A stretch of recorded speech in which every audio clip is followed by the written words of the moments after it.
নমস্কার ভিউয়ার্স, শ্রী কিচেনে আপনাদের সবাইকে স্বাগত। আশা করি আপনারা সকলে ভালো আছেন এবং সুস্থ আছেন। আজকের ভিডিওতে আপনারা দেখবেন চিতই পিঠা এবং দুধ চিতই পিঠা। চিতই পিঠা তৈরি করার ক্ষেত্রে অনেকেই অনেক সমস্যার সম্মুখীন হন, তবে এই ভিডিও দেখার পর প্রথমবারেই চিতই পিঠা তৈরি করতে সফল হবেন। যার যে প্রবলেমটা হয় সেই প্রবলেমটা আর থাকবে না। আর যারা কোনোদিনও চিতই পিঠা তৈরি করেননি তারাও এই ভিডিও দেখে খুব সহজে চিতই পিঠা বাড়িতে গ্যাসের চুলায় তৈরি করতে পারবেন।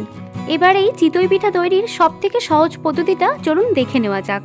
চিতই পিঠা তৈরির জন্য প্রথমেই এখানে নিচ্ছি দোকান থেকে কিনে আনা আতপ চালের গুঁড়ি 2 কাপ, আর দিচ্ছি এর মধ্যে হাফ টেবিল স্পুন লবণ। এবার এর মধ্যে দিচ্ছি মিডিয়াম গরম জল 2 কাপ। যে কাপ মেপে আতপ চালের গুঁড়ি নিয়েছিলাম সেই কাপ মেপেই এখানে 2 কাপ জল এর মধ্যে দিয়ে এটাকে মিশিয়ে নিচ্ছি চালের গুঁড়ির সাথে। এই জলটা এই চালের গুঁড়ির সাথে ভালো করে মিশিয়ে নিচ্ছি। আর এটা মিশিয়ে নেওয়ার পর এতে অল্প অল্প করে মিডিয়াম গরম জল দিয়ে একটা ব্যাটার তৈরি করে নিচ্ছি। আর এখানে আমি মিডিয়াম গরম জল ব্যবহার করেছি, এটা অবশ্যই মাথায় রাখতে হবে। এই যে জলটা দিয়ে আমি ব্যাটারটা তৈরি করে নিচ্ছি, এই জলটা ঈষদুষ্ণ হলেও হবে না, খুব ঠান্ডা হলেও হবে না, আর ফুটন্ত গরম জল হলেও হবে না। এটাকে মিডিয়াম গরম জল হতে হবে। তাই মিডিয়াম গরম জলটা এখানে অল্প অল্প করে ব্যবহার করে আমি একটা ব্যাটার তৈরি করে নিচ্ছি। এবার একটা হুইস্কের সাহায্যে এইভাবে এটাকে নাড়তে থাকবো। আর এটাকে যতক্ষণ নাড়তে থাকবেন ততক্ষণই ভালো, চিতই পিঠাটা ভালো হয়। এই ব্যাটারটাকে তাই একটু বেশিক্ষণ সময় ধরে এইভাবে নেড়ে চেড়ে নিচ্ছি। দেখুন ব্যাটারটা তৈরি হয়েই এসেছে। আর ব্যাটারটা খুব পাতলা হলেও হবে না, ব্যাটারের কনসিস্টেন্সিটা ঠিক এরকম থাকবে, দেখে বুঝতেই পাচ্ছেন একটা ফ্লোয়িং কনসিস্টেন্সি থাকবে, অথচ পাতলা হবে না। ব্যাটারটা তৈরি হয়ে গেছে।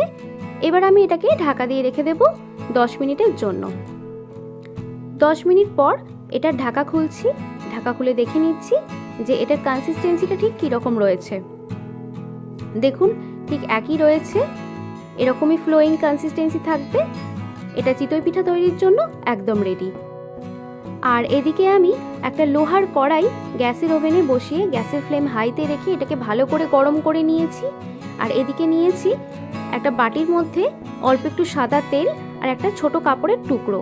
ছোট কাপড়ের টুকরোটা এইভাবে তেলের মধ্যে ডুবিয়ে কড়াতে এইভাবে এটাকে তেলটাকে লাগিয়ে দিচ্ছি। আর এটা খুব সাবধানে করতে হবে যেন হাতে ছাঁকা না লেগে যায়। এবার গ্যাসের ফ্লেম হাইতেই রেখেছি। এবার অল্প একটু ব্যাটার হাতের সাহায্যে নিয়ে এইভাবে কড়াইয়ের মাঝ বরাবর দিয়ে দিচ্ছি। দেখুন এবার এটাকে ঢাকা দিয়ে দেব 2.5 মিনিটের জন্য। ঘড়ি ধরে 2.5 মিনিট এটাকে হতে দেব। আর গ্যাসের ফ্লেম এরকমই হাইতেই থাকবে। পুরো ঘড়ি ধরে 2.5 মিনিট এই ঢাকাটা রেখে দেওয়ার পর ঢাকাটা খুলে নিচ্ছি। ঢাকাটা খুব সাবধানে খুলে এবার এই চিতই পিঠাটা কড়াই থেকে নামিয়ে নিচ্ছি। দেখুন চিতই পিঠাটা একদম রেডি হয়ে গেছে। আর পিঠের উপরটা দেখে বুঝতেই পাচ্ছেন পিঠাটা ভালো করে কুকড হয়েছে। এইভাবেই আমি আরও একটি করছি। দেখুন প্রথমে আবারও ঠিক আগের মতোই ছোট কাপড়ের টুকরোটা দিয়ে তেলটা লাগিয়ে নিলাম কড়াইয়ের মধ্যে। আর এই সময় গ্যাসের ফ্লেমকে একটু স্লোতে দিয়ে দেবেন যখন এই তেলটা লাগাবেন। তারপর তেলটা লাগিয়ে নেওয়ার পর এক হাতা ব্যাটার নিয়ে এর মধ্যে দিয়ে দিচ্ছি ঠিক আগের মতোই। এবার গ্যাসের ফ্লেমকে হাইতে করে দিয়ে এটাকে ঢাকা দিয়ে রাখবো 2.5 মিনিট সময় ধরে। 2.5 মিনিট হয়ে যাওয়ার পর এটার ঢাকা খুলে চিতই পিঠাটা কড়াই থেকে নামিয়ে নিয়ে এবার বাকিগুলো ঠিক একইভাবে করে নিচ্ছি। আর এই পিঠে তৈরির ক্ষেত্রে আমি একটি ঘড়ি রেখেছি সময়টা বোঝার জন্য। আর প্রতিটা পিঠের ক্ষেত্রেই 2.5 মিনিট সময় করে রেখেছি। আর এখানে পিঠের যে ব্যাটারটা, এই ব্যাটারটা যতবারই পিঠেটা তৈরি করবেন ততবারই একটু ভালো করে এটাকে নেড়ে চেড়ে নিতে হবে, তাহলে চিতই পিঠাটা আরও ভালো তৈরি হবে। এখানে আমি সবকটা চিতই পিঠা এইভাবেই তৈরি করে নিয়েছি। একটা পিঠা হাতে করে নিয়ে আমি দেখাচ্ছি। দেখুন দেখে বুঝতে পারবেন যে এটা কতটা নরম হয়েছে। দেখুন পিঠাটা কতটা নরম আর সফট হয়েছে। আর উপরটা দেখে বুঝতেই পাচ্ছেন যে এটা কত ভালো করে সেদ্ধ হয়েছে। দেখুন আর এটাকে ভেঙে দেখিয়ে দিচ্ছি। দেখুন এটাকে ভাঙছি আর এটার ভিতরটাও দেখুন নরম এবং জালিদার হয়েছে। আমি এবার বানাবো দুধ চিতই পিঠা। আর দুধ চিতই পিঠা বানানোর জন্য আমি একইভাবে কয়েকটি চিতই পিঠা তৈরি করে নিয়েছি। আর এই পিঠাগুলোর ক্ষেত্রে আমি ব্যাটারেতে নারকেল কুড়ো ব্যবহার করেছি। আর এখন আমি আগে থাকতে ফুটিয়ে রাখা 1/2 লিটার দুধকে আমি গ্যাসের ওভেনে বসিয়ে দিয়েছি। এখন এই দুধটা ফুটে উঠলে একটু এর মধ্যে চিতই পিঠাগুলো দিয়ে দিচ্ছি। আর এই চিতই পিঠাগুলো দিয়ে 2 মিনিট এটাকে ফুটতে দেব। 2 মিনিট সময় ধরে ফুটিয়ে নেওয়ার পর এর মধ্যে দিচ্ছি 250 গ্রাম খাঁটি খেজুরের গুড়। আর এই গুড়টা দিয়েই আমি গ্যাসের ফ্লেমকে বন্ধ করে দেব। গ্যাসের ফ্লেমকে বন্ধ করে দিয়েছি, দেখতে পাচ্ছেন। এবার এই গুড়টা ভালো করে এই দুধের সাথে মিশিয়ে দিচ্ছি। আর এই গুড়টা এই দুধের সাথে ভালো করে মিশিয়ে দেওয়া হয়ে গেলে এবার এটাকে ঢাকা দিয়ে দিচ্ছি 2 ঘন্টার জন্য। আর এই 2 ঘন্টা সময় এমনি এটাকে এরকমভাবে ঢাকা দিয়ে রাখতে হবে। 2 ঘন্টা পর ঢাকা খুলছি। দেখুন, দুধ চিতই পিঠা একদম রেডি।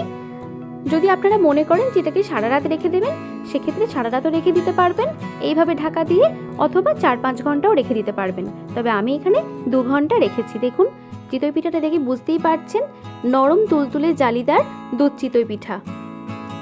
এই ভিডিওটা যদি আপনাদের ভালো লেগে থাকে তাহলে আপনারা অবশ্যই বাড়িতে বানাবেন আর আমাকে কমেন্টে জানাতে ভুলবেন না। আর এই দুধ চিতই তৈরি করার ক্ষেত্রে আমি এখানে নারকেল ব্যবহার করেছিলাম। যদি আপনারা মনে করেন যে নারকেল দেবেন না, সেখানে স্কিপ করতে পারেন। দেখুন, এই দুধ চিতই পিঠা সার্ভ করার জন্য একদম রেডি। আর এর উপর দিয়ে আমি কয়েকটা পেস্তা কুচি ছড়িয়ে দিয়েছি। দেখুন, এই চিতই পিঠাটা একদম নরম তুলতুলে হয়েছে।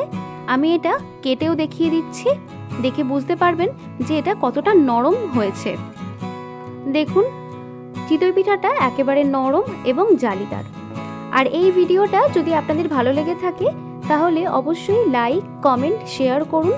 আর আমার চ্যানেলে যদি নতুন বন্ধু হয়ে থাকেন, চ্যানেলটি সাবস্ক্রাইব করার জন্য অনেক অনুরোধ রইল।